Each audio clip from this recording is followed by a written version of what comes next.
What's up, everybody? Welcome to another edition of Pass the Message. Let me tell you what's so funny. I hesitated because I have too many freaking shows. I do too many things. Like, I was like, what the hell is this? Like, what show is this? Pass the Message. Real talk, relevant life hacks for you to learn, apply, and share with your social circles. I am Jeff. Thank you always for watching. Like, comment, and subscribe. Listen to this anywhere you listen to podcasts at Pass Message Show on Instagram and Twitter. And today I got my man Daniel DPalm Palmer in the house. We gonna find out everything, get into his business, and see how his business can help our business today. DPalm, what's up, bro? How you doing, man? This is. Thank you for having me. First and foremost. This is strange. I'm normally the voice behind the mic. I don't usually be the face behind it, but you got me out my comfort zone today. Let's do it. This is what it is, man. We elevating and we educating today, yes, bro. Sir. You already know. So first off, we doing our usual elevator pitch. Of course. Give us 30 seconds or less who you are and what you do. My name is Daniel Palmer, and I help people get where they're going.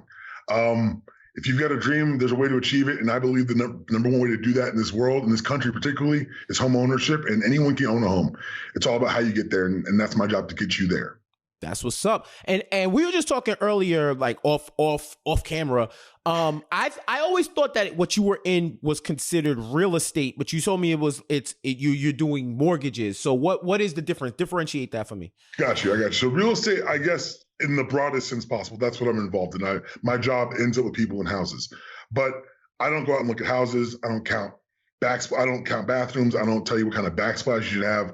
I'm the one that you say, here's my information. How much can I qualify to be lent? And so I always tell people to come to me, so what house should I buy? I throw my hands up and say, that's not my game. When it comes to the money part, that's where I step in. Right. It's like, yo, you figure out where you want to live, and I figure out how you pay for it. Exactly. That's what's up, man. And I see with you on social and everything, it's cool to see you in your mortgage bag and helping people get homes. Cause I'm like, yo, what I know you for is your podcasting career. Cause we have a dual career. Like we're all doing different things and multiple things. So tell me about your podcast, like your podcast life, where you are. He's on the MTR Network, and just let us know like how you got there.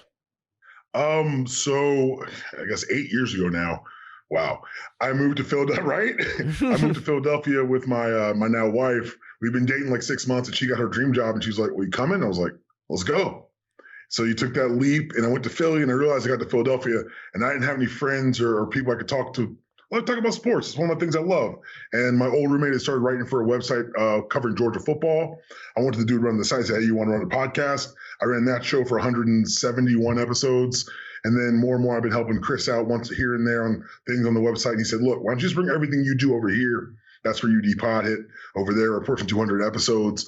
I do the Super Tuesday recaps. I do the character corners. Like you, too many shows."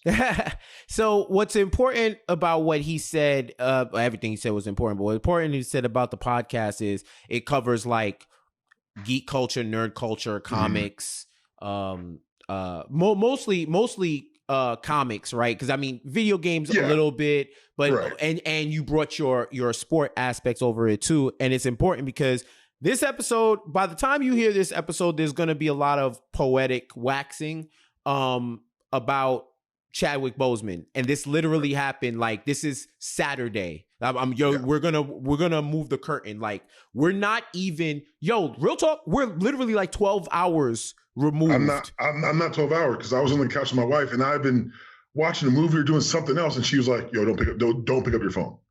I was like, "You can't tell me that." And then I did, and I had all these texts, and then I went on Twitter, and my mentions were on fire. I was like, "Yo, no, not like this." And so, yeah, that's the Paul we're operating under. But what's so invigorating and what I'm trying to turn into immediately is like, look at how much he shoved into those years. Look at how much he shoved into it. And so that's why I woke up energized to do this show, because like we'll talk about the podcast and we'll talk about the mortgage stuff. But for me, like if you don't ask, you don't know. And no community, black, white, I don't care who you think you are, no one sits around the dinner table talking about their mortgage. Right. And so when we get to be adults, we're like, oh, I'm gonna rent this place, and that's just how life goes.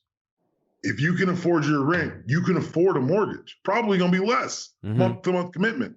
The trick is qualifying, and that's where, like, I'm not big on like the higher powers or whatever, but for me, when I hit this, it felt like my calling because the more people I help, the better it is for me. And I got people, there's people in the industry who are here, yo, do you get out here and make your money? But for me, like one of my mentors put it this way, if you put people first, the money will work out. The industry designed to make you money. So why focus on that part? So for me, every transaction, people say, how many deals do you close? I've helped 2 families in every transaction for a purchase because the family selling that house had somewhere to go. And the family that's coming in needed to be somewhere else. So that's, and that's how I measure it. Like the money, like I say, takes care of the rest of itself. Yeah, bro. And I definitely appreciate the energy and the enthusiasm to come in and live life. You know what I'm saying? Because, you know, it's on this side, it's forever fuck cancer. It's forever fuck anything that's any ailment that's taken. And it's kind of like what I was saying to some of my peoples on Zoom. Shout out to my guy Della. We do this Zoom brunch like every Friday or Saturday. And we like, while the brunch was going on late night, everything broke, right? And just to like give you like this is gonna be completely like behind the scenes, right? Just to show you what I showed them. This is what I look at every day. Right. Literally across from me, I see this man's face every day. Every day, yo. Every day. So when that happened, it was just like I'm looking at the Black Panther poster like, damn. But then all I can do is like be thankful, yo. Like that not only did someone share their gift with me, that he shared it in the way that he shared it. And he fought this battle within himself and with his family. He didn't put it out. And selfishly, I think about it like, damn, we showered that man with omnipotent love, but had everybody known, it probably would have been to a different level. But I also get how some people don't want it to be about that. You know, you don't want it to be about your ailment. You want it to be about your accomplishments. So all of these films that he starred in and that he worked on in that time period with stage 3 colon cancer, that it's unfathomable to me. But it also informs his choices. Yes. When you look at what it makes everything so much more deliberate. And it's one thing like and losing Kobe was a tragedy. And he was unprepared to go. But in some way, on some level, Chadwick was. He looked at the path. He looked at the road in front of him and said, I'm going to leave a mark. And it's not going to be, I don't think the goals were as tangible as some people would like to make them. The goals were different and bigger. And he was so vocal. And that's one of the reasons, like, I'm so vocal on social media about the things I believe in. Right. Because I don't want you to go and say, man, I wonder what he thought about this. I wonder what he would have said. Nah, man, I'm telling you right now, this is how I feel. And there have been people in my life who say, hey, if you wouldn't so loud about X, Y, or Z, it might be better for your pockets.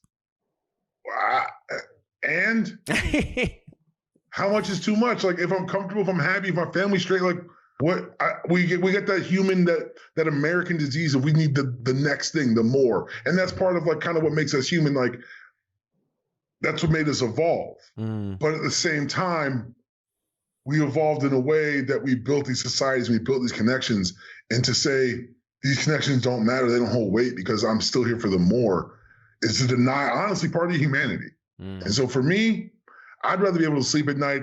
I'd rather be able to look my father in the eyes and let him tell me he's proud of how I carry myself than to say, well, I made X number more dollars this week.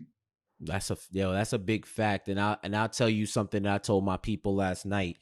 We all have the gift of immortality, and it's in the stories that are told about us. It's in the memories shared.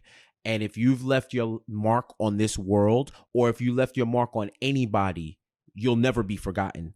And I can tell you, Chadwick Boseman is literally the god of biopics. and he's ascended onto the next plane as an ancestor. It is. I saw people. Shout out to my guy Marjani Rollins. He shared the pic of T'Challa in what's the afterlife called in the ancestral plane. Yes. Right. I was about to say Jabari, and I said, no, it's not that, because that's the actual physical plane.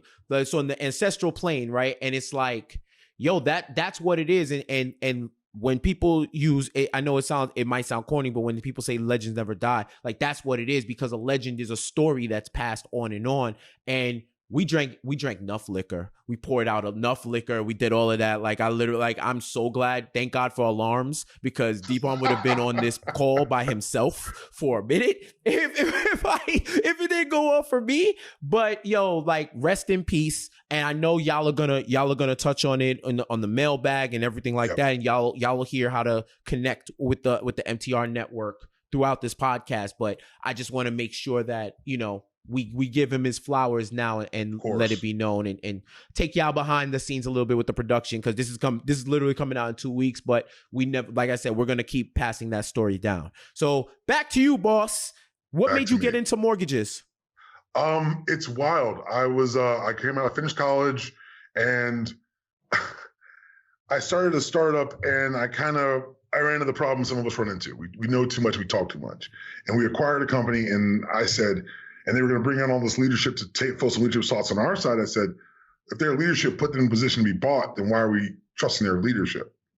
They didn't like that question. So I was asked to leave. Is this in class or your job? No, this is my first job out of college. This is a startup. Oh, okay. I'm working at a startup out of college, but a year in, we acquired this other company. I'm like, and they didn't like me questioning. So I got let go, and I had a friend who was a bartender who had just started selling mortgages, and was like, well, you ever sold a mortgage? I said, what's a mortgage? And mind you, I'm saying, what's a mortgage at 23, Columbia educated.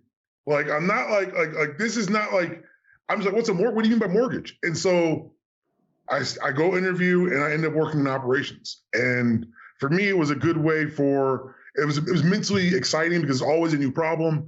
But at the same time, I was making enough money to where I could start my own sports agency. So me and one of my good friends had a sports agency at the time. We had our first client get drafted in the NFL. Shout out to Terrence Austin at the UCLA, drafted by the Washington Racial Slurs. One of the coolest days of my life. But after a couple of years of that run of doing both, of saying I'm going to do the mortgages and I'm going to do the agency, it just, something I had to give. And when I moved to Philadelphia, I linked up with someone who showed me the more human side of this industry, who showed me the actual impact you can have on someone's life. And I always tell this story. So if you've heard me on the platform, just bear with me.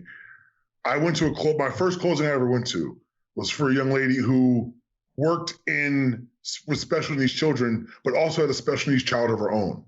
And his, I guess, daycare situation was on the opposite side of Philly from where they lived, which was on the opposite side of her work.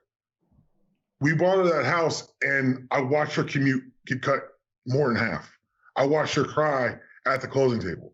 I watched her go from someone who called her office and said, I don't think I can do this, but I have to try something, to putting keys in her hand in 3 months.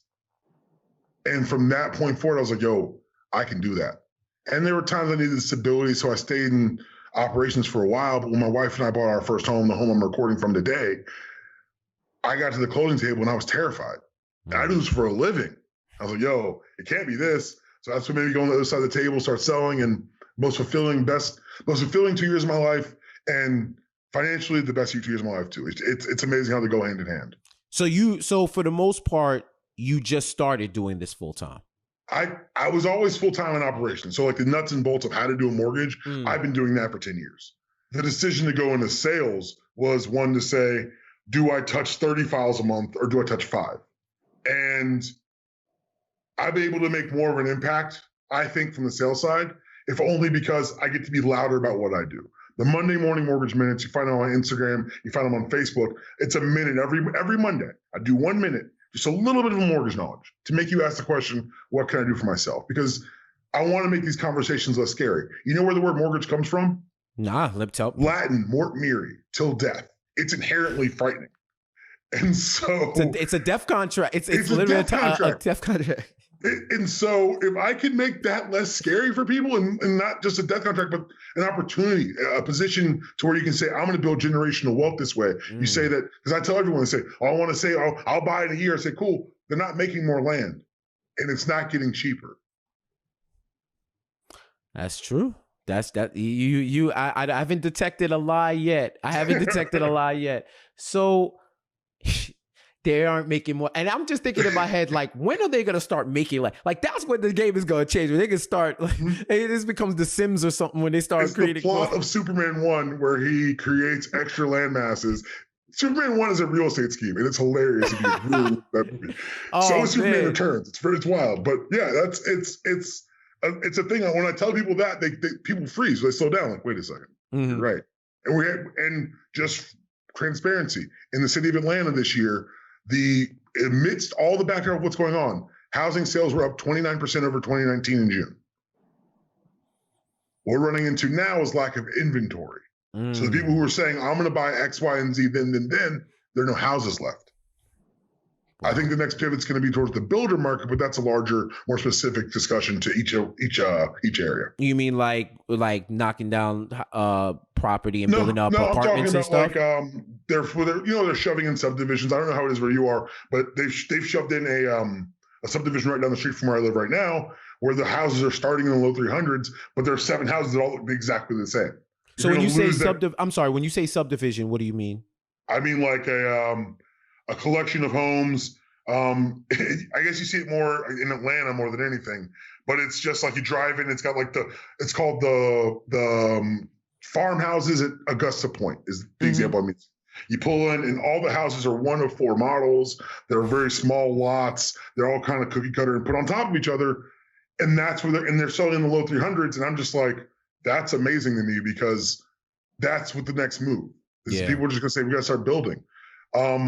Just as a larger kind of macro look at the industry, inventory's down. And if you look at lumber prices, they could have gone up this year, but they didn't. And the reason was because no matter what was happening, the contractors and the builders knew that they were going to be able to make money pre-COVID, pre-anything else, and nothing changed for them. The desire for people to move is still, hey, we aren't going to offices anymore. Guess what you're going to invest in? A nicer place to do your work. Right.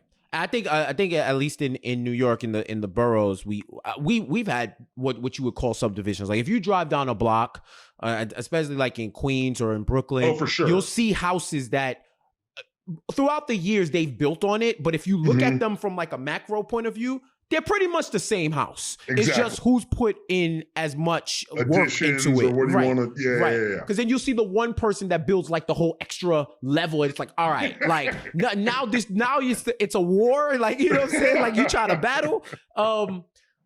There's always a debate, whether it's on social, whether it's with families, about renting versus buying. Okay. This is an age-old war, right? It is. Where do you fall? Where do you fall? And I know ultimately, hashtag it depends, right? I know that, but you personally, where do you fall? Where do you fall? I don't want to lead you, but like where do you fall? I mean, obviously you sell mortgages for homes. I gotta have an inclination of where you're leading, but give me your perspective on that whole debate.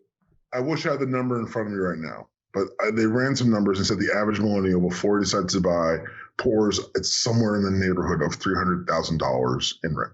Mm-hmm. And over what period? Do you know, like roughly over the average millennial right now is buying around the age of 31, I think it is right now. And so that's where they're saying it's like a 10-year span. It's too much money is what it is. Right. It's what it is. And I always tell people this: say, look, there are benefits to renting. You outsource all problems. It's huge. You're not responsible really for anything. Right. And you have flexibility. So if you want to move in here, you move in here. All three huge upsides. For me, those are so far outweighed by all the upsides of owning property, land in this country. Stability. A 30-year mortgage, that number that you pay every month doesn't change for 30 years. If you have a fixed one, right? We could talk about why they're dangerous and can be good for people who if you're an NBA player and you get traded in 7 years, yeah, an arm is a great idea. Right. If you're someone who's like, oh, I'll just play the market for 7 years, let's have a plan first. Right. Well, I'm operating on the realm of 30-year mortgages being a fixed mortgage. Okay. It's the highest propensity of mortgages. Yep. That number is not going to change. Your landlord raises your rent every year. Did his mortgage go up? No. He's just making more money off of you. When I pay into my mortgage every month, what do I get back? I get back a piece of equity in the land that I own. I'm pretty open about things, so I guess I'll be honest about some numbers here. Ballpark numbers, let's say the mortgage on my home, let's say my home is worth $225, and I owe $200 on it, which is usually nice round numbers, easy. In every year, the amount that I own in that goes up. But it doesn't just go up by how much I'm putting in, because the property is also gaining value. Yep. So I always tell my wife that any property we own is a savings account we live in. What's your retirement account? You're standing in it. Because at any point I can borrow against that house. Or if I want to get out, I can sell it. Or if I have kids and I say, hey, my kids, when they go to college or they come back, I want them to be able to start with a place that says, hey, all you got to pay is your utilities. Yep. I've got a house to give them, not to give to them, but just say, hey, let's get you started. Let's not get you in a rental hole. For me, it's just so many upsides. The tax benefits of owning a home. That's one of the things they don't tell you. The government wants you to own these land. Right. They will find ways for you to buy a home because they have tax incentives for you to own it. Are there going to be things that unforeseen expenses? Of course there are. Of course there are. But for me, I'd rather invest in myself and invest in my future than literally light money on fire. And that, and yes, it's always more complicated. It's always situational, and there's down payment questions and things of that nature. But I tell you right now, if you want to get into a home, you get with someone who can listen to your story, they can find you a way. There's a story I shared. This story is on my social media. It is on my Facebook, my Instagram. I have a review from a client from earlier this year. She called me last October. She said, Mr. Palmer, I want to buy a house. I said, all right, let's find a way to make you do that. She gives me her numbers. Her credit wasn't quite enough for a conventional loan. So I said, let's go FHA. We'll get your mom as a cosigner. We did all this. She didn't find anything. She walked away. I said, here are the things you can do for the next 6 months to improve your situation. She called me back in March. She said, I got my mom ready to go. I said, well, let's just run your stuff by yourself because you seem like you've been doing what you said. She bought that house with no help, no cosigner, cash out of her own pocket. 6 months later, conventional loan. Her credit improved that much. So I'm telling anyone, it's like, if you don't ask, the answer is no. If you get in your head and say, it's just too scary. What if they say no? What if they say no? At least you know how to get to yes. At least you've taken that first step. Would you rather know something or not know? Everyone says, oh, I'd rather not know. Magicians are cool. Magicians aren't cool. Knowing's cool. Would you do that with anything else in your life? People say, oh, I'm rent versus buy, but I know renting, I don't know buying. So then ask the question, what does buying look like for you? Because if you're comparing with something you haven't defined, you're obviously going to go to what's familiar. You've got to know what's out there. And don't make it scary, guys. For me and my wife, we figured out this summer. Let's you know things. Let's be perfectly candid. I just bought another house. We closed last Friday. We're actually moving next week. 8 years ago, we're splitting an 1,100 square foot townhome, row home in Philly, trying to make rent. Right. That was 8 years ago. I'm not some genius. I'm not some savant. But I set a goal. And it was a 5-year goal to buy our second house. And it happened in 2 years. And we'll see how I am at the end of my rope after this move. But it seems like it's going to be a good idea and positive for my family because I can rent this home out, and then, like I said, generational wealth. Yeah. That's real, man. And I'll say that figure that you gave was staggering about what millennials pay. It's in more. Rent. I didn't want to give you the actual number because I don't have it at hand, but it's more than that, and it's enough. Right. And I've always felt that I think there's advantages, like you articulated, to both. And it's really when you're ready. What you said about magicians, it's ill because for a lot of people, ignorance is bliss. And even in terms of, think about how many black men don't go to the fucking doctor, bro. Yeah. Think about shit like that. Like, you'd rather not know and just hope you could yada, yada, yada your personal health. And the best part about it is you're so right, because I'm guilty of the last thing. I don't go as often as I should. I go when something's wrong. Because that's how we're built. That's how we're built, and that's how my brain works. And on top of that, I was an athlete in college. Right. I know my body. I get that kind of arrogance about it. And so I'm glad we're having this conversation on this show, because I need to be publicly called out. I watch this all the time. She's like, yo, you need to do this. I'm just like, I'm too busy. I'll find time. No, you're 100% right. And it's interesting the things we apply that to in our lives. Because it's one thing to know it intellectually and to be able to give the advice, but to say, I'm going to center myself and treat myself as well as I hope other people treat themselves. Right. It's interesting. It's a psychology but that same psychology applies to everything, especially home buying, because home ownership, on its face, the words can sound scary. Mm-hmm. But once you take the mystery away, it's not scary. It's just another way to get done what you need to get done. No, that's real. That's real. And I you know what's funny? Athletics are the reason why I go to the doctor so much, because trying out for teams trying out for the basketball team. Because I didn't really like pain, so I didn't really mess with football. I keep it 100. Like, I don't like to get hit. I don't like all of that. Like, I can do it, but it's like, I don't really want to get hit. Yeah. So like, if I'm gonna get hit, I want it in a controlled environment. That basketball is the most controlled. So every year you had to get a physical. So from high school, I've been getting a physical every year, and I've always been the type of person that and this is an excellent segue, right? Like our side or whatever device to talk on the side about physical health, right? Because I've been the opposite end, where anything wrong, I'm running to the doctor. And this all goes in lines of what we were talking about earlier with Chadwick and everything, that like I've always had, I think I've low-key had a fear or like a phobia of death. So it's like anything that was wrong, I run it, like to the point where a doctor was like, I think you're paranoid. And then I stopped going to him, because I'd rather a doctor say I'm paranoid and keep like, don't say it, think it, and then keep checking me, as opposed to saying that, right? But it goes back to habits. Right. Habits that you build over time. That was my habit, to a point where over the last year and change, I didn't get a physical just because of timing. And then we have a whole pandemic on our lap. And I said, yo, you know what? If the right don't get you, the left one will. But if I can see the right coming, I can dodge. And that right, it was the physical. And I'm like, okay, my mom gave me her, I switched primary care, and I called them and I asked them, what's your safety protocol? I walk in there and I felt like I was in a contained, safe environment. And this is going to be our future for now, right? So building those habits and figuring out a way to succeed despite any circumstances that you cannot control, right? Right. You're the woman that you said in the example, she could control the credit, but at the time it was a blight on her record. It's not even a blight. It was where it was. I never cast aspersions. I'm like, look, there's no point in saying, how do we get here? It doesn't matter. Do you have a time machine? Then we're here. Right, like, right. It doesn't matter how we got here. Let's work from here. That's what I say for my bank account every day. It is what it is. I look at it. I'm just like, yo, my bank account tells me it is what it is. I'm like, yo, fam, I get it. Here's where we are. But it's such a good point you said about the habits. This pandemic, I started walking. I walk 8 miles a day every day. So I didn't realize that it was just, get out of the house, get moving a little bit.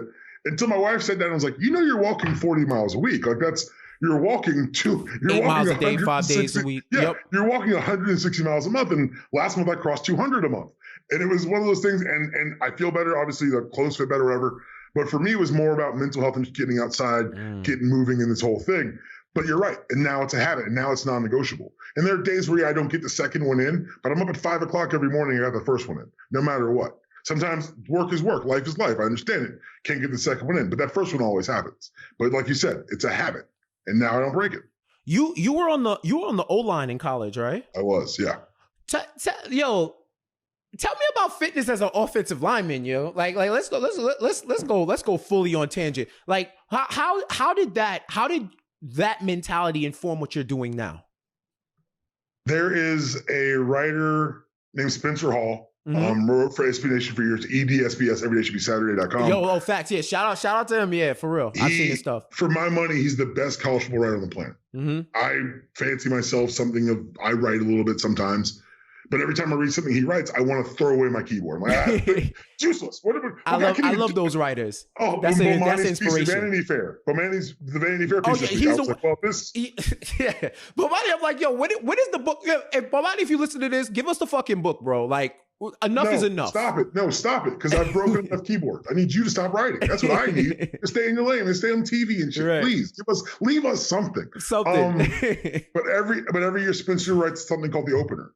And it's his like statement on the opening season. And one's about the business of protection. And if you can Google it, go find it. And he talks about life as an offensive lineman. And it's one of those things like, that's me. That's my if you've known me like in real life, that's my personality. The protector, the guy who would rather do without so someone can do with. And that's why I think, honestly, finding the sales position that I did was serendipitous because it fulfills me on a level that I never thought it would. I had a closing on Friday with this gentleman who has worked. He's worked for this.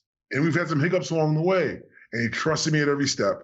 I said, I'm going to get you that table. I'm going to get you done. I'm going to do it. And we're not allowed to go to closings now. Normally I go to closing. My wife bakes oatmeal raisin cookies. It's a whole welcome home type atmosphere. Gets me good reviews. But I call before closings now, and we talked for about 20 minutes. And I said how happy I was for him, and he was so thankful that if the check didn't come, the check's going to come. But if the check didn't come, it'd still be worth it. Mm. And that's like that level of fulfillment. I can't put a dollar sign on it. And I'm not saying money doesn't matter. I'm not one of those crazy hippie dudes, but I do believe, for me at least, I was able to find something that could do both, that could check both boxes, and that I could sleep at night.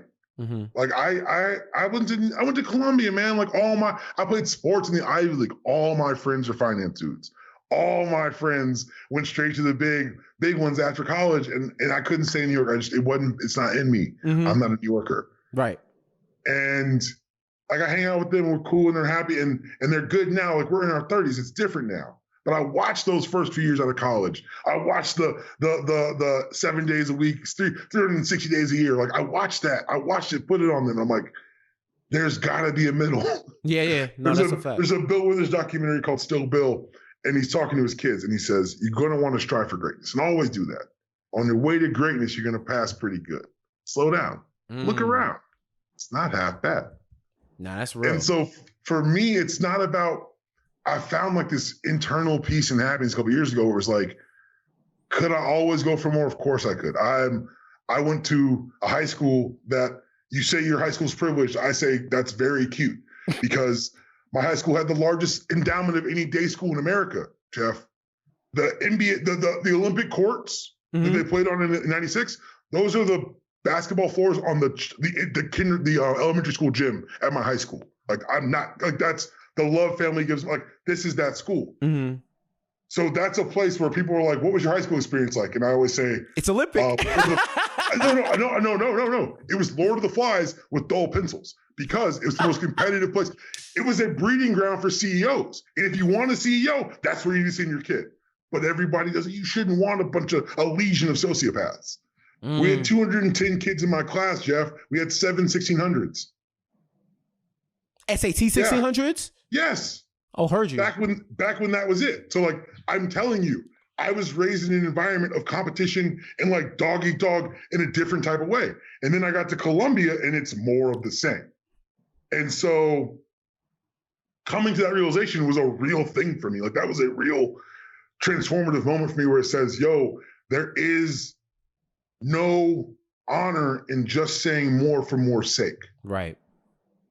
You got to have a goal, you have to achieve. And right now, like, I'm not done. I'm 35. Like obviously the more is still there, but I can look around and be happy and pleased with the life I built for me and mine. And so that ability to even to delineate between the two has been a big shift for me.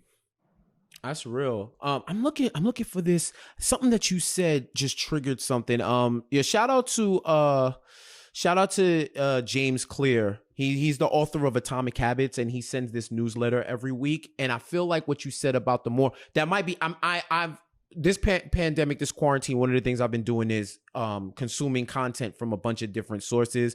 And I've been reading this book, The Daily Stoic, and I think every day is like a stoic principle that you could follow. And it was something in August about what you said. I think it actually, you know what? Because we are not timed. We are not beholden.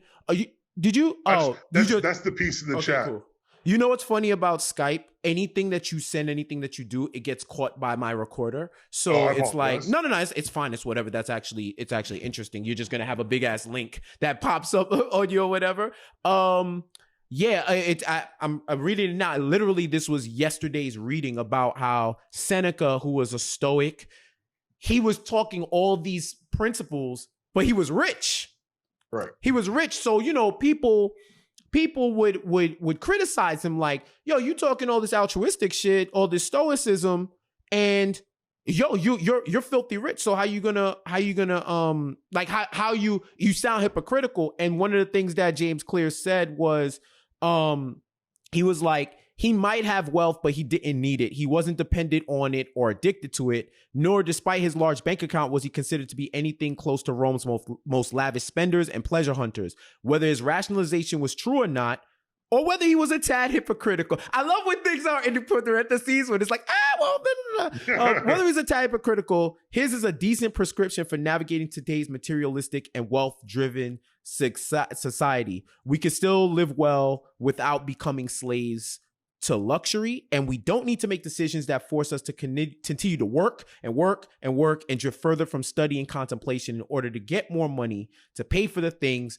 we don't need. So I love how the universe comes together when you make points like that. It's literally, you're like, talking to you on podcast is the personification of the LeBron Wade picture when Wade put his hands up in the air, LeBron is dunking it, because you literally serve these type of points up. Another point. Can I give you one of my favorite quotes of all time? It's when my old line coaches gave it to me, and it plays in what you're talking about. It's a Robert Montgomery quote.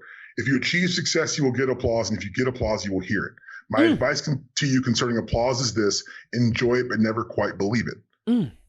Win, lose, or draw, the problems are always there. When you win, the problems are minimized. When you lose, they're maximized, but the problems are always there. And it's that kind of like, I have problems with college football. I'm an intelligent human being. I can look at the structure. Even when I was like sitting in the chairs and they were like, we have our compliance meeting, I'd be like, we signed away a lot. Wait a minute. They keep going over this. I feel like I should fight for some of this. But it was one of those things that I took from football. They said, look, just stay the even keel. Like because Columbia football, you're not going to win all the damn time. And so it was important for me to gain that. But that's something I can really say I took from that. Like, it plays directly into the stoicism you're mentioning. Right. And you got definitely send me that quote after. But this reminds me another, like, I keep a running list of quotes that I hear. That's definitely one that's going to be added to it. Another one was from Clarence Gaines. I think he was quoting clearly somebody else. But in line and harmonizing with what you said, talent is God-given, be humble. Faith is man-given, be grateful. Conceit is self-given, be careful. There you go. You know, like, so those two hand in hand are the blueprint for you to not get high on your own supply and to succeed, right? Another thing, you know, being an offensive lineman is one of the smartest people on the field. If not, like, other than like, or typically, because you need to know everything going on. You need to know how every offensive play is going to be executed. You need to know adjustments that the defense are going to be made. And you're literally there for protection. You are the protector. So everything that you say, it falls in line, and it both informs what you do, and it's, you know, it exemplifies what you do now with mortgages. Let's see what else can I ask you. What I think you could, if this isn't the answer, or maybe something else. Okay. What do you feel like is the single biggest thing holding people back from buying houses? Fear. Everyone's scared because it is a scary thing. Like, you hear that, it's more myriad. Like, we go back to that. It can be scary. And so it's easier to say, this is what I know, this is what I do. I got a friend right now who's saying, oh, his girl and he are weighing their options. I'm like, well, what are your options? We could stay in the rent and pay or a new place. I'm like, or we could buy a house. So what does buying a house look like for you? Oh, we haven't really looked into it, but okay. So you're comparing a tangible known with this unknown that you're making scarier than it is. Mm-hmm. It's literally the shirt on your chair that looks like a monster in your bedroom. You turn the light on. Oh, it's just a shirt. It doesn't have to be scary.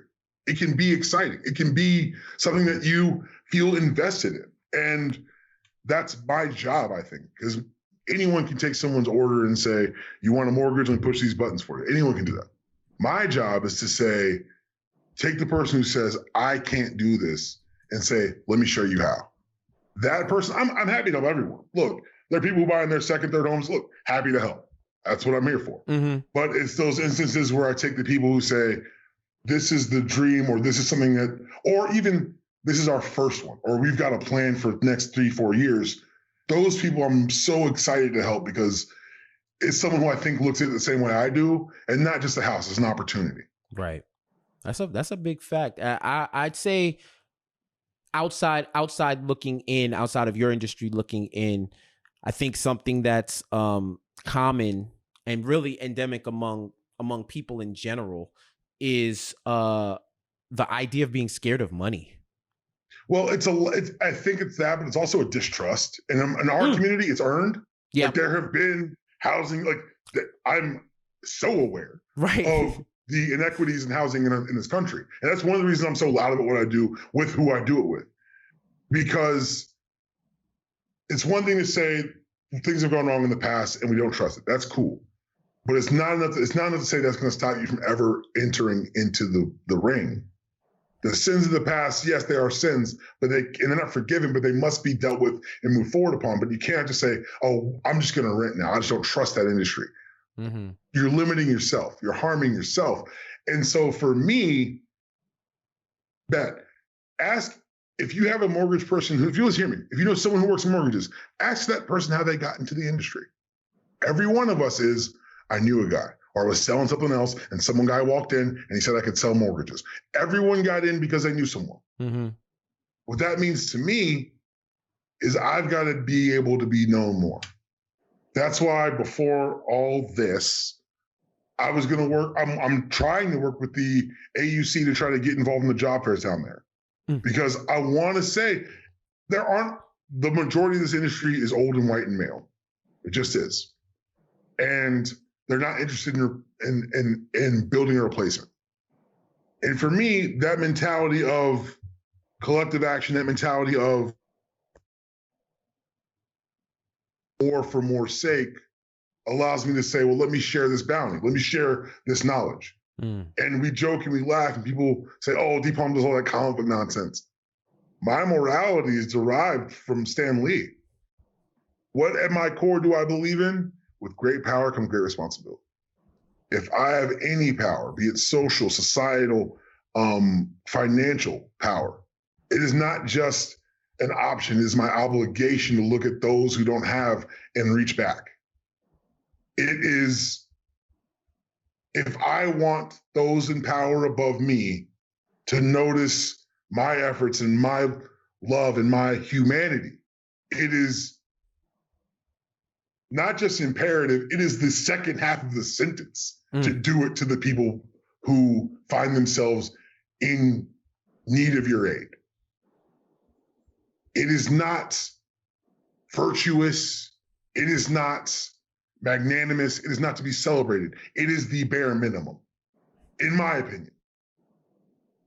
Why am I so loud and am I so firm in these things I believe? Because I read Tolstoy and I read the Bible and I read the Quran and I read all these books that are supposed to demonstrate morality. I never ran into a better person than Peter Parker. And so, yes, it's funny books. And yes, it's going to make people tons of money. But at its core, they are modern morality plays describing the plights of our society, particularly Marvel, and how you can approach them. Right. And what defines heroic? Because it's not always the superpowers. It's the willingness to stand. That's real. And I will say, clearly you know where I stand with my shirt. And if you look at my house, you know where I stand. And my walls are bare because I am in mid-move. Nah, it's all good, bro. But I will say, I don't think I've met a less unproblematic white man than Peter Parker. He is he's the least problematic white man in the history of this world. It's him and Kevin Nash. Right, yo, they're 1 and 2. And if you believed that Jesus was white, he might have been number 1, but we know that he's not. So it's Peter Parker, right? So and it's funny when you talk about morality and all of that, and where you derive it from, because that's kind of what informed me. Like even looking at someone like Spider-Man and knowing that the hero is Peter Parker, it's not really Spider-Man, because you know what? We're going off like if y'all fans of comics, y'all gonna like this, right? Superior Spider-Man, where Doc Ock takes over Peter Parker's body. He lives the life that Peter Parker probably should be living if he was about his own self-interest. 100%. But he also lets self-doubt shrink his potential. He lets it cloud what he could be, but it's part self-doubt and part responsibility to save everybody else, that he doesn't turn around and say, damn, yo, I'm still living check to check. These pictures don't sell no more. There's an internet now. You played the PS4 Spider-Man. Yes.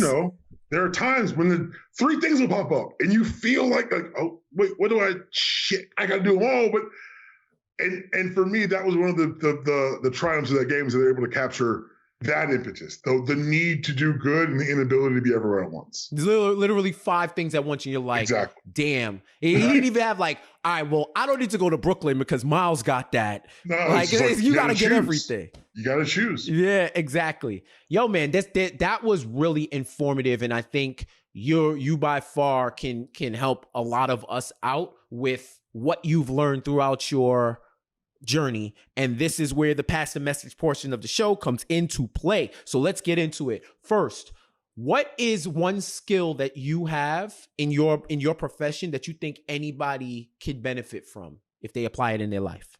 And this is going to play into I'll always defend the benefits of the liberal arts college. You're going to see a lot of people say trade schools and X, Y, and Z. The benefits of the liberal arts education is, the true education is take a large amount of information, understand it, and disseminate it in a more digestible way. That's it. And that's all I do. I do it on the podcast. I do it in my job. Mm-hmm. I do it in my life. And my brain's weird. I've always been that weird kid. Like, I got through Columbia in 4 years and never stepped foot in that library. Not once. I have a weird way of retaining information and being able to regurgitate it. And so for me, it's something I almost take for granted. But if you can take a large idea and make it feel small for people, you're a magician.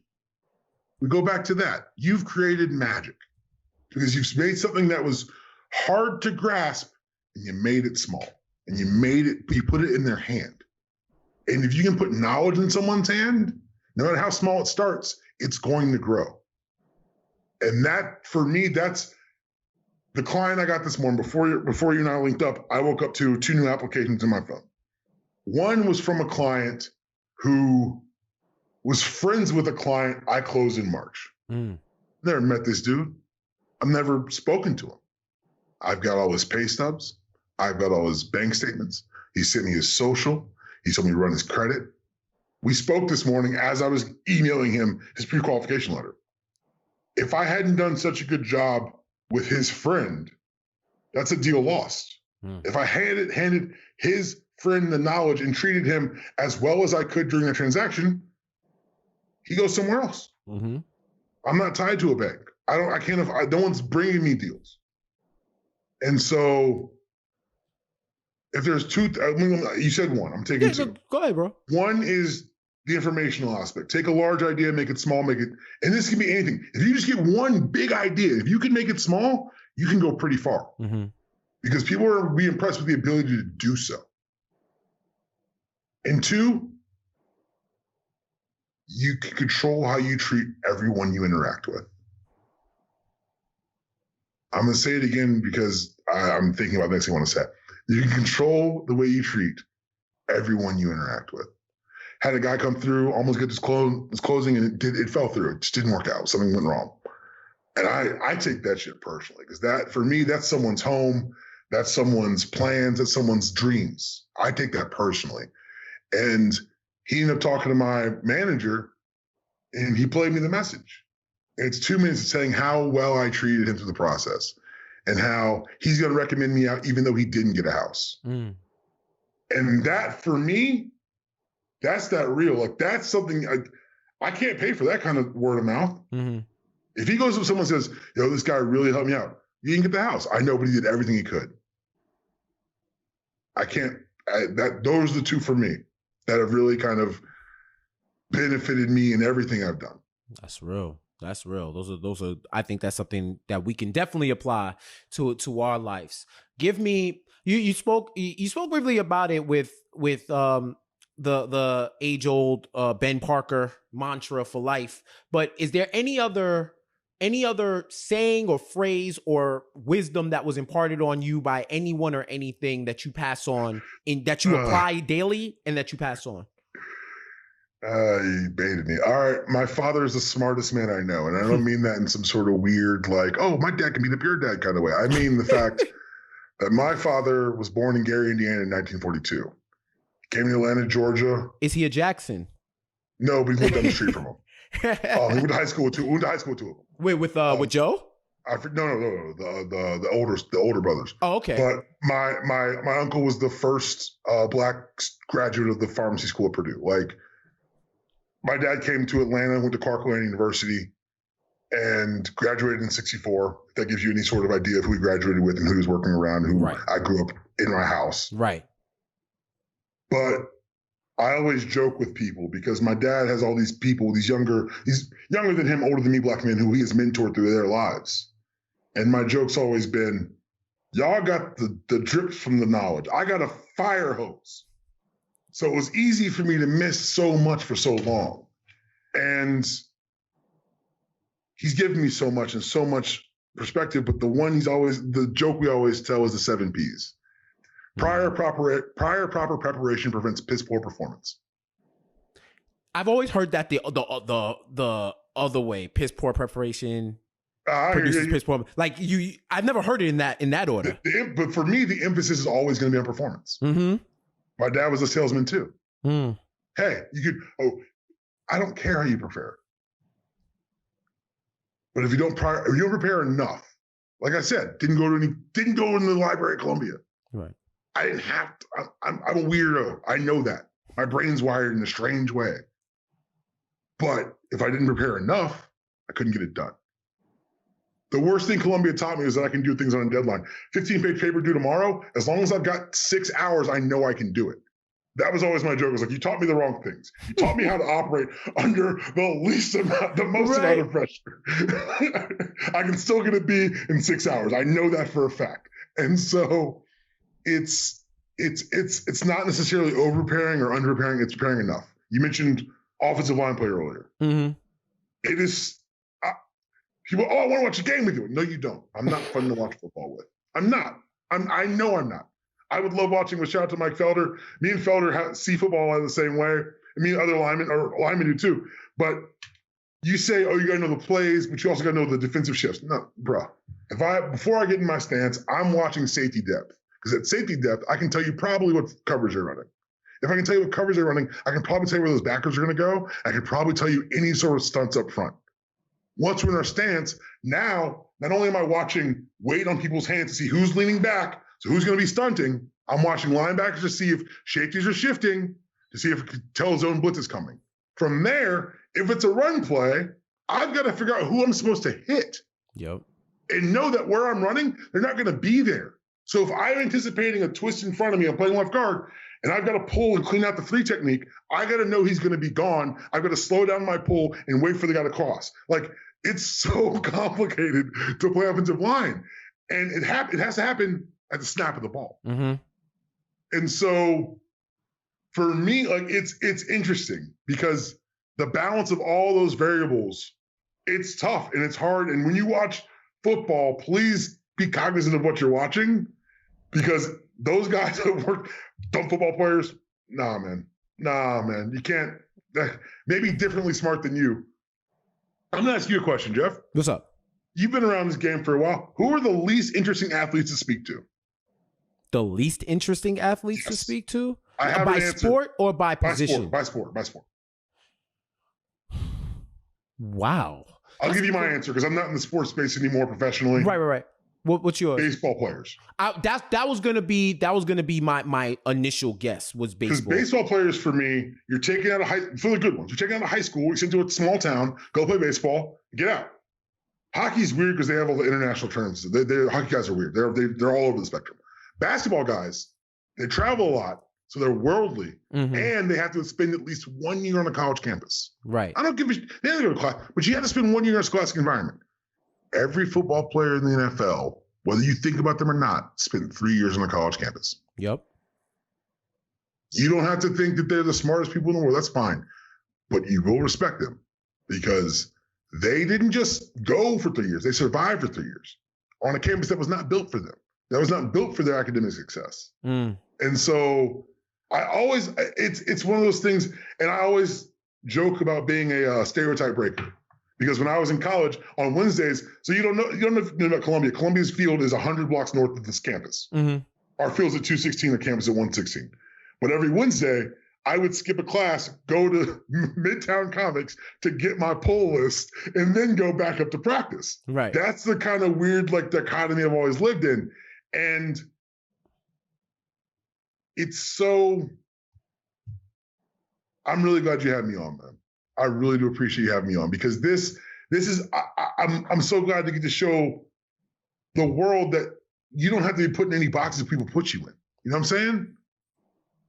The school I went to in high school, playing sports there, I was an All-American wrestler and I was a football player. I could have coasted. I could have not done, could they have found a way to keep me there if I didn't do the grades? Yeah, they probably could have, but I did what I had to do and I got to Columbia. You know what I'm saying? And at no point, people say, oh, you're just X, Y, or Z. You're just a football player, or you're just a smart kid, or you're just a nerd. You don't have to be anything. That's the beauty and the benefit of what my parents gave, and I gave you those 7 Ps. But the number one thing was, there is no box. There is no box. Always question everything. My parents raised me in a religious household. I am not a religious man. They feel no way about that because they told me to question everything, to always ask questions and to reach my own conclusions. And that's why I'm not good at small talk. Like when I go to the milling functions, they'll be like, oh, how's the weather? I'm like, I don't want to talk about this. Like, come on, man. Let's talk about something with some depth, some weight, some heft to it, some intellectual impact to it. And that's what I love about your show, man, because you pull it out of people, man. You find those places that they're going to go, that they're going to want to live in and really communicate things that they're passionate about. Yeah, I appreciate that, man. And I've said it a billion times, whether on the show, off the show, that we create a lot of entertainment content. My professional job is creating entertainment content. And I don't care. I don't give a fuck what anybody says. It is important to have an outlet to enjoy yourself. So if I contribute to that on a national scale, on an international scale, then I am doing my job. But I also believe in balance, and I believe in contributing something that you can tangibly go to improve people's lives from a functional perspective, because we can always enjoy ourselves and we need a release. But what are you doing with your life after that? Like, how can I help you with anything that I've learned? Like, I've read about imposter syndrome and all of that stuff. That. And like when shit like tragic death or even success happens, I always look at myself and say, well, what the hell am I doing? Like one of my boys had asked about hobbies. Like, did you pick up any interesting hobbies in the quarantine or anything like that? And I think about it and I'm like, I have done stuff, but there's things I've always wanted to do. Like, why haven't you done them? Like, why aren't you doing this? And it's that thing that's so hard on yourself. And I realized this podcast is my thing. This specific podcast has been my thing because I literally want to help people spread their message to whatever the larger audience. And it's funny, like one of my good friends was asking me, my good friend Aisha was asking me about numbers and stuff. And I had told her, I said, I look every once in a while, but this isn't an analytical play for me. Right. What the play is when one of my frat brothers calls me after my first episode about mental health and says, what's up with your therapy journey? I want to know. Because I never did it before. I would never consider it. But listening to your show, I think I'm going to look into it now. You know what I mean? That's the qualitative. I can second voice that therapy's the best thing in the world. Yes. Just go talk to someone who has no vested interest. Yes. Just get it out. Just talk and think it through. And it's, for me, it's qualitative impact, not quantitative, So, what's wild is I do the opposite of you. Yeah. My entertainment, I don't make money on those podcasts. Right. My podcast costs me money. Mm-hmm. But I love it. Yeah. And people seem to rock with it. And so I do it. But it's, as you said it, I was like, wow, this is wild, because my day-to-day is helping whoever I can achieve a specific goal. But when I do the podcast, it's because I either got something I want to say, or I feel like something we could entertain people with, take their mind off someone for an hour. That's like you said, it has great value too. Yes, sir. So another part of this series is figuring out how we're taking care of ourselves, what we're doing to improve our mental, physical, spiritual, and emotional health. I've seen you talk about the walking. That just really intrigues me, because walking is cool, but walking that long, I'm like, at some point I'm like, well, where the hell am I going? What made you start doing that? And talk to me about the journey with that. So March 13th, the world shuts down. Mm-hmm. 2 weeks later, we had to put my dog to sleep. Right, I remember that. For 12 years, if you knew me, you knew Thor. That was my Rottweiler. It's my boy. And it started off as just I was tired of being in the house. My best friend died in. I was like, I'm gonna get out of here. And I went for a walk, and it was 1.5 miles the first day. And after that, I was like, I can probably go a little further. And it evolved into a 4-mile loop I developed. And so I do the 4-mile loop twice a day now. And it's dope. Is it kind of a chore sometimes? And is it August in Atlanta? Yes. All these things are true. Yes. But I live in a part of Atlanta where it's us. Mm-hmm. And so I get to dap up the same neighbors every time I walk. I get to hear, hey, big man, watching you, man. You're doing a good job, man. I get to be part of my world more than I would, because I have a friend. I don't the quarantine sucks, but I've paid to have a pretty dope house. My shit's pretty comfortable. Mm-hmm. And it's nice to get out in the world and be reminded that, there are people out there, and I've got to know my neighbors in a way that I never thought I would. And it's a little bittersweet that in 2 days I'm out of here. But it's going to be good to meet new neighbors and good to be in a new situation and new scenery and new walks and get a new path. But that's been my physical. Mentally, I've tried to engage in things that I know are not just relaxing, but also on some level bring some sort of mental enrichment or reinforce things I believe in. My wife and I never watched Avatar or Korra. Mm-hmm. So we cranked those out, and I was like, yo, this is and every time something wild would happen, she turned and goes, how do 7-year-olds watch this shit? I'm like, I don't know, baby. I don't know. We watched a lot of shit that we wasn't supposed to. I'm not gonna hold you. There's a lot of heft to that show. That was deep as hell. What? And so, but there are things. But it's been that I've been kind of engaging what I love. It's the lesson from that Star Wars movie. We don't win by fighting things we hate. We win by defending things we love. And so I've been doing a lot of reading, a lot of this, a lot of podcasting, a lot of. I've also, like I said, I've been of service. I've helped out my parents are older. I'm helping them out. I'm helping my wife do things. I'm helping us get this move taken care of. And so for me, the mental is more just keep moving, which probably isn't the healthiest. Now to be perfectly honest about that.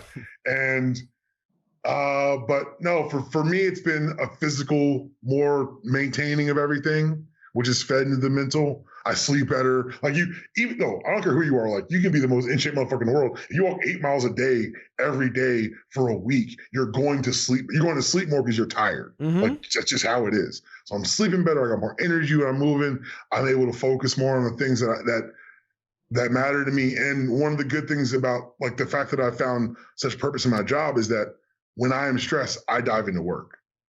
So while it's fiscally been good for me, it's also been like super good to help as many people. It's been an amazing year as far as being able to help people get into new homes or the refinance game and try to lower their monthly commitment and find a way. It's just been, like I said, people first. And that's been able to get me through it. That's real, man. That's real. And I feel you on the effects of sleeping better when you work out, because there'll be times where I'll work out and then it's like 10 o'clock and I'm dozing off. I'm like, why the hell am I so tired? Oh yeah, Jeff, you worked out for an hour today, so you may want to catch some Z's.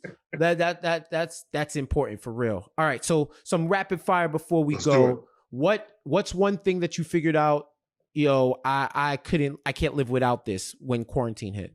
Like as we've been in quarantine, as we've gone through this whole pandemic, what's one thing that you felt like you couldn't live without? Podcasts. I need the mental. It's like I love music and I walk sometimes to music, but more, I'm feeling myself listening to podcasts. And I'm such a weirdo. Like, let's connect things that I can listen to anything and make it work for me and mine. I listen to wrestling podcasts about no selling and about just kind of the structure of a match. And I'm like, that sells. That's how you sell things. That's how you. If I'm trying to sell you an idea, I can't come in and undercut the idea from the beginning. I've got to build to the sell. And so. I don't listen to like sales podcasts. I don't listen to mortgage podcasts. I listen to the rest of the world and try to find out how that can adapt to me and how that can fit my needs and my place. And that mental activity honestly keeps me going more than anything else. That's real. Talking about music, what's one genre or artist that if we don't listen to, we can't be friends with you? I don't betray it. Look, I listen to I've always listened to everything.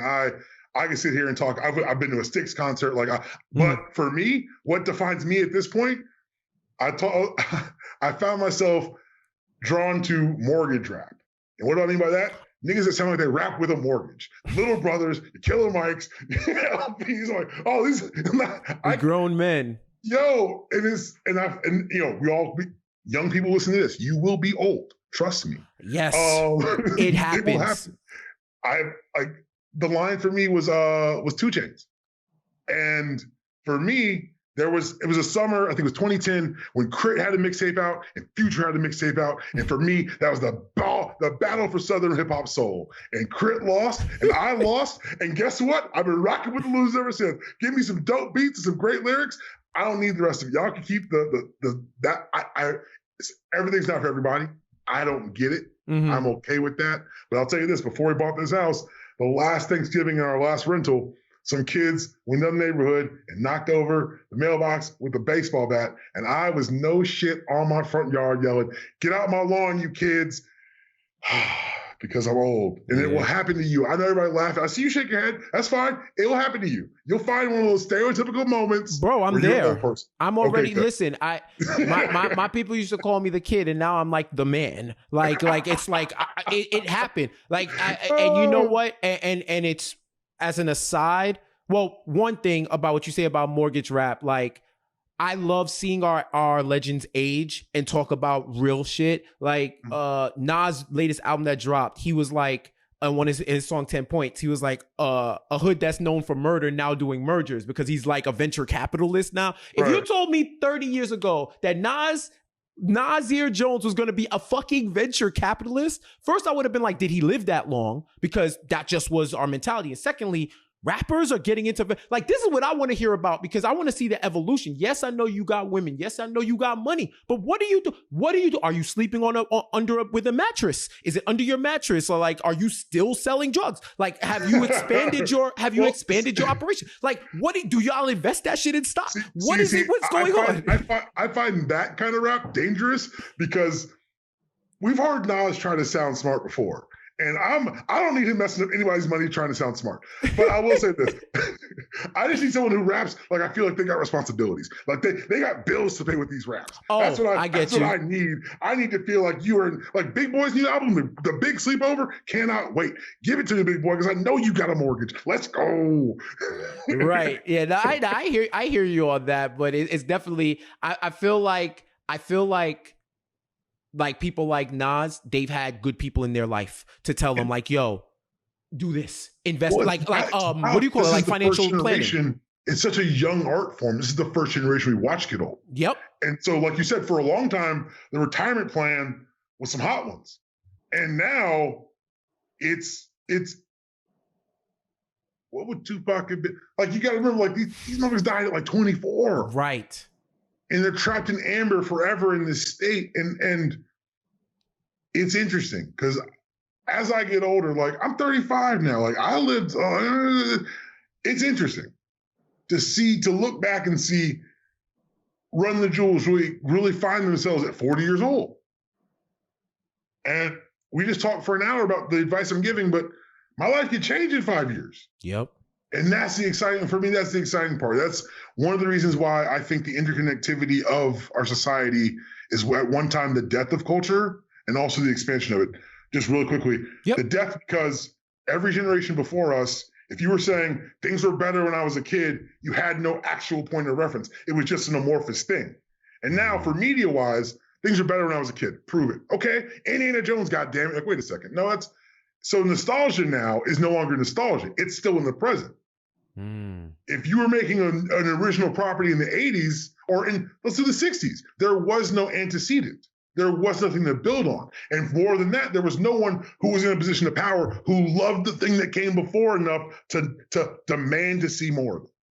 And so now, with everything being available all the time, and with no longer like an oral tradition or even a written tradition, we have the celluloid. We convert it to 3D now. Right. And we can say, no, things are better than here's my proof.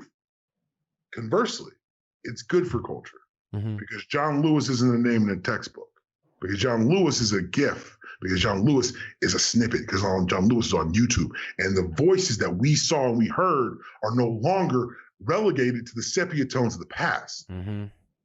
They're connected. It's one story. And that is good. And so for me, it's going to be interesting to see how this all plays out. Media-wise, it's horrifying. Not horrifying. It's interesting to watch the things that I love get commodified, and every comic book that I've ever read turn into a big budget thriller. It's also really enlightening and really uplifting to watch the generations of people who came before us have such a direct impact and direct access to this younger generation. On my last podcast, I discussed how protest has evolved over generationally. My parents' generation was told, go forth, get in this thing, do your 40 years, get a gold watch. Our generation was told, all right, go watch bullshit. But if you get in, you can change the system. Or if you get in, you can go through enough systems to where you feel like you were never changed by it. Because our generation is the one of nomadic employment. No one's working anywhere 40 years. Right. The generation behind us has looked at our two stories and said, yo, those jokers got lied to, and they won't stand for it, and they won't take it. And even the ones that decide I'm going to get in the machine, they've decided this machine will not embarrass me. That's why you see all these corporate statements about political things, about not political, social things, excuse me. There's a difference. And the willingness of these young people to hold their employers to task. It's something I don't know if I have any today. I honestly don't. And so when you look at the generational story of us, it's only enhanced by the fact that these voices that came before were allowed to reach the ears of tomorrow, because you can hear the same pleas, the same cries for justice and for equality and for opportunity and for investment for this country to live up to what it said it was going to be. So the artist in me, the nerd in me, the hater of the commodification of art detest this new paradigm. It's fucking garbage. Someone says, what's the new song you like? I said, motherfucker, I listen to albums, cover to cover. What is wrong with you? Don't shuffle that. It's in the track order for a reason. Right. But at the same time, I can say John Lewis's name rings out in a way it wouldn't have 20 years ago. Right. When he's no longer, man, shut up, old man. It's an appreciation for what came before, because what came before feels more present, if that makes any sense. That's real. That's real. Before we go, first of all, my language arts teacher would love you for saying antecedent. Antecedent. I haven't heard antecedent in years, and I was like, "Wow, that is one that we gotta bring back antecedent. We have to reclaim. Let's build, and we have to reclaim tap in, because the bastardization of terms that we actually could use to mean something of significant, we need to bring that back. But antecedent was the one it was the antecedent for me. But everything that you said was facts. Before we get out of here, give us like a show or a book recommendation. Show or book rec? Wow. Anything you binging, anything that you might have stumbled upon?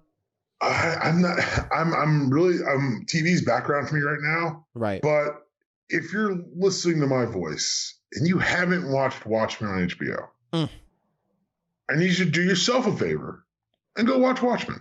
It's not a huge time commitment. It's going to be heavy, and you're going to want to do some Googling afterwards, but please take the time. And if you've got, let's say, 7 seasons of time to kill, I would invite you to listen to our Agents of S.H.I.E.L.D. podcast and watch the Agents of S.H.I.E.L.D. show. I am going to sing the praises of this show until I can't anymore. You and I are on the Gifted. We wish it had gone longer, but Agents of S.H.I.E.L.D. is that old school, like Deep Space Nine genre, hour-long primetime show that we don't get anymore, that ran for 7 seasons after being yo-yoed by the network. Yep. And when I tell you it's worth every second, please believe that. If you like the nerd stuff that Jeff and I dipped into, if you've coming here from Character Corner or from Super Tuesday, first of all, you should have already been watching. But second of all, the time is now.